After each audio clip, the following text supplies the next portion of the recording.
So at the minute you're tiptoeing on both feet. Yeah, much better.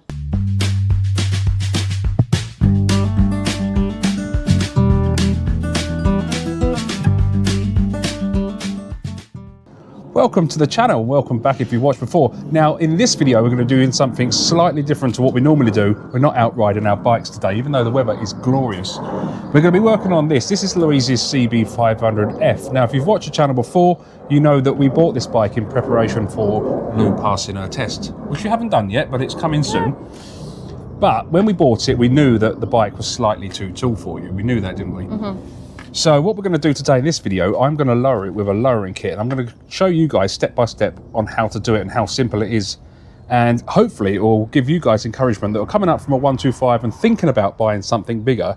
And if you're vertically challenged like Louise, if you don't mind me saying, we want to prove that you're not that restricted on bikes. If you buy something like this, it can be lowered and it can be made to suit you. So what we're going to do, Lou's just going to pop on the bike now. So at the minute you're tiptoeing on both feet. You're not being able to get flat-footed, are you, at all? No. Which in some circumstances that's fine. Some people won't mind riding like that, but you find that a little bit awkward. I think when I rode my 500 on my training, this is how my feet were and it was fine. But I just think for me, from a confidence point of view, I'd like my feet a bit firmer, because there's no way I'd be able to catch this bike if there's uneven camber on the road. So yeah, just from a confidence point of view, for me, I'd like my feet a little bit flatter. Yeah, and even something as simple like the camber coming out of our drive, it drops away. And if the bike stays as it is there, you won't be able to touch the floor when you hit that bit of camber. So that's the whole reason we're just going to lower this by about 1.5 inches, which should make all the difference. So if you jump off now, put it back on the stand, I'll go through what we need, what we've got to use, step by step, and then we'll get you back on it. So basically what we're going to have to do to lower this bike, if I can get the camera underneath the bike there, there's two arms here that are on the suspension. We want to take those off and replace them with our new lowering link arms. I'll explain that in a second. So they're going to have to come off, so we're going to take those off in a minute. That's the rear. And on the front, you can't just lower the rear, you've got to lower the front to suit, or the bike will be out of sync. On the front forks here, we're going to have to undo this bolt and this bolt on both sides, and basically we want to shift that fork leg up probably by about 1 inch. We want to drop the front as much as we drop the back. Now what you've got to remember, when you are lowering a bike, you're changing it from its factory settings, you're changing the geometry slightly, so you want to lower the back and the front at the same rate. We'll go through that in a minute, but it's very important that we don't just lower the back, that we do the front as well. Now the tools that we're going to use today are a selection of tools that are going to undo that arm on the shock. So I'm using a 17mm spanner for that. I've got a 12mm socket, which is going to undo my front forks. The equipment that we're going to be using today, so these are the lowering links themselves, and these are going to replace that arm I've just showed you underneath the bike. But they've got various holes in them, which are going to give us options for going up and down. That make more sense when we put those in. I've got a trolley jack here that's going to help me just support the bike, support the shock, so we are going to need one of those. And I'm going to be using a paddock stand to keep the rear wheel off the floor. Now, you don't have to do this, but it is advised. When you lower the bike, the frame's going to come down. The side stand's actually going to be slightly too long. So as the bike comes down, when you put the bike on its side stand, it's going to sit further upright. So if you get a gust of wind, if it's not over properly, it could blow over. So it's really advisable to change the side stand as well. You can buy adjustable ones. I haven't actually looked at one online, but I do know you can get them. It's something you're going to have to consider. In this case, if you watched the previous video of ours, we bought a spare one of these bikes. I've got lots of spares for this. What I've done is taken the side stand off of that bike. I've cut 1/2 inch off the side stand, re-welded it back up, and that's the one that's going to go on here. So that one is slightly shorter than the one that's on there. I'm lucky enough to do that because I've got the equipment, I've got the welder and everything to do that. So you're going to have to get yourself a new side stand, or go on eBay, get a second-hand one and take it to a blacksmith's or someone that can weld. Just get them to cut 1/2 inch off it. It's really important that you do that, and that makes more sense when we lower it. I'll show you exactly what happens if you don't change the stand.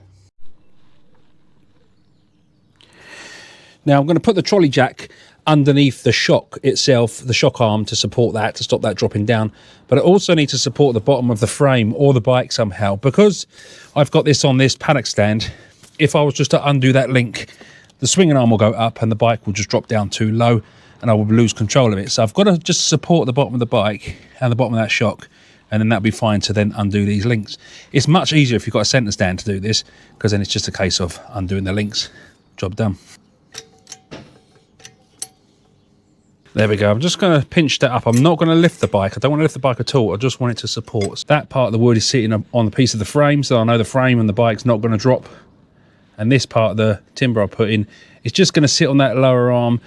So as I undo these 2 bolts, one up there, take those links out, that shock is not going to push down. So that's just going to keep everything. Okay, I've got a 14mm bolt on this side, so I'm just going to pop the spanner on there.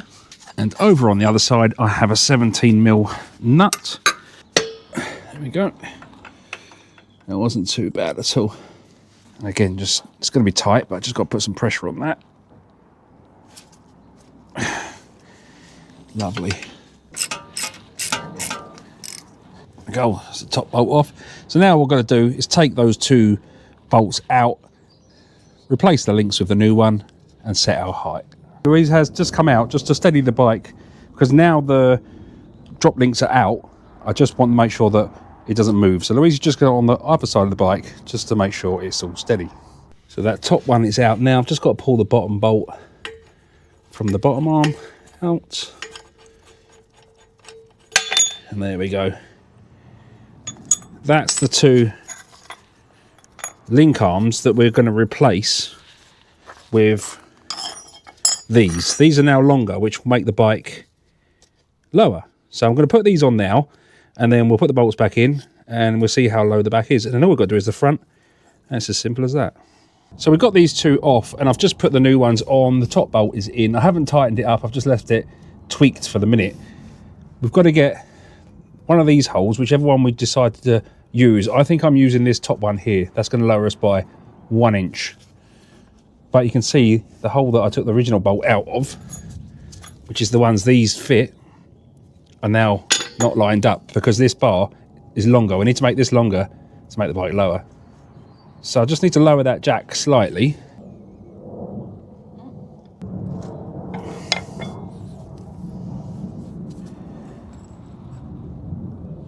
And there we go. I'm happy with that. I know we want to use this hole, so let's put the bolt back in. Right guys, we're just about to drop it down and check the rear height up for Louise, but I just want to explain what I've done. Now these are the holes they've given us for the adjustment to make this arm longer, to make the bike lower. We found that we put it in that closest hole there. The bike was just too low for Louise. You didn't need it that low, and it pushed the wheel way too high up in there. We only want to come down 1 inch. So what I have done is drilled a new hole in the bar itself, and that's the one we're going to use. But what I will do is we're going to go online and we're going to find a different link arm which is the same. We're going to measure between here and here, and I'm just going to replace this because I don't like the fact that I haven't used this on its standard holes and I've had to drill another one. But you see the principle's the same. We need to change these link arms for another one, but I'm going to find one. By the time the video comes out, I'll link some new link arms that are correct, and I'll put those in the description. But let's drop it off the sand and see how much a difference that's made. So we haven't dropped the front down yet, which we'll do in a second. How does that feel? Oh, yeah. Better? Again, I'm just going to put the bike back on the paddock stand. This is going to be so much easier if you've got a centre stand. Pop that back on there, and I've just put the jack back underneath the bike with the block of wood against the engine just to make sure it doesn't damage it. And all I've done again is just lift that up just so it gets a bit of pressure on the engine. It's going to take the weight off the front end while I wiggle those forks, because if I've just undone those bolts with all the weight on the front end, that could slide down too far. So the jack's just going to keep me fully under control. Now just a little tip here, this is the same for all forks. This has got upside down forks on this, but I've undone the nuts, top and bottom, but my fork leg won't move. It's really, really tight in there. But that's because we just need to break the seal between the yoke and the fork. And the way to do that is make sure that your nut is undone. Pop a screwdriver in the gap. So there's a little gap there that closes together. We'll get the camera in there. When you tighten that bolt up, this gap closes, tightens against the fork. Just get a screwdriver in there, just prise it open really gently. What will happen is, if I prise that open, there we go, you see that moving now? Just broke that seal between the fork and the yoke. So there we go. I've just put a black mark on the ruler there so you can see it, but that's how much I want to drop down by. You may be different. You're going to have to match your rear drop to your front drop, but that's how much we want to go down by. So I'll just check that on the other side. Spot on. So I know I'm the same both sides, so I'll get those tightened up and we're good to go. Like everything you do on a bike, don't forget to check your torque settings. If you've got a torque wrench, really important. You can find all your settings in your service manual.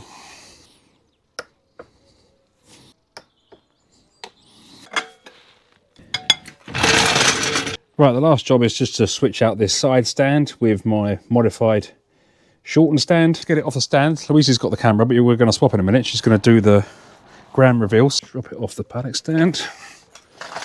How's that? Yeah. Different? And that's really been lowered by less than an inch on the back. And we've got the same on the front. And that's all it needed. You don't need that much more than that. So let's have a look at your feet on the floor now. You're flat-footed?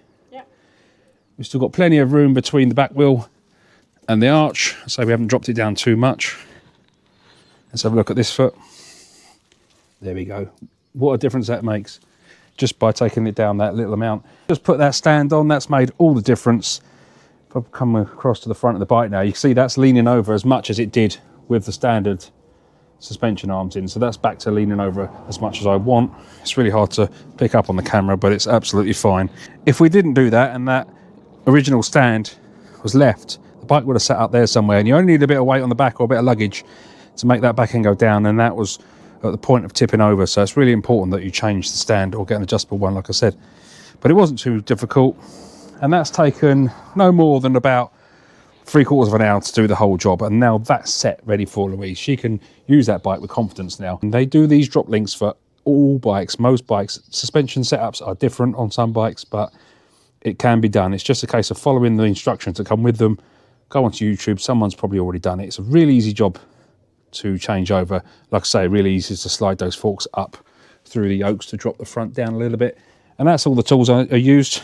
Just a handful of spanners, a couple of ratchets. I do have a torque wrench. Again, if you don't want to have one, it's not the end of the world. I have one, so I use it. So minimal tools, minimal effort, minimal fuss. Hope that's helped someone out there. Put these somewhere safe. These are our old drop links. They need to go in the shed, because if we ever sell the bike, I'm going to have to put that back up to its standard height. Now, just as a quick note, you don't have to do this. I am going to. Obviously, lowering the back changes the compression on the spring, and what it does do, it makes the rear end a little bit softer, so it gives you a softer ride.